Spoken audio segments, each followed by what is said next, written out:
Il s'appelle Zora, un petit robot qui s'est invité dans 2 EHPAD mulhousiens.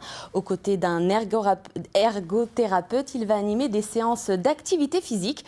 Un vrai plus pour le personnel soignant. Il permet notamment d'optimiser le temps consacré aux personnes âgées. Loïc Schaeffer et Eric Leinhofer. Un déhanché digne d'un samedi soir. Aucune saccade. Zora sait y faire. Ce matin, danse et séance de gym avec le robot dans un rôle d'animateur. Allez, comme lui.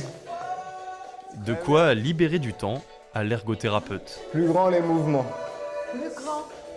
Depuis cet été dans cette EHPAD, Zora apporte une vraie plus-value. Un outil humanoïde que Nicolas Mazarin programme à la carte. Je peux sélectionner le nombre de répétitions que je veux qu'elle fasse, la pause entre chaque répétition, etc. Donc c'est quand même un peu à la carte l'activité qu'on peut faire. Mais après, il faut aussi adapter du coup en fonction des résidents qu'on a en face de nous et du public qu'on a en face de nous.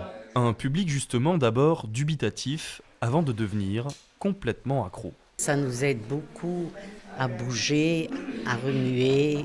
C'est formidable. Ah ben vous me le prêtez pour la chambre. Ça m'amusera. Trop accro peut-être, même si avec certains résidents, la communication reste difficile. Je ne comprends pas, c'est tout. Jamais ?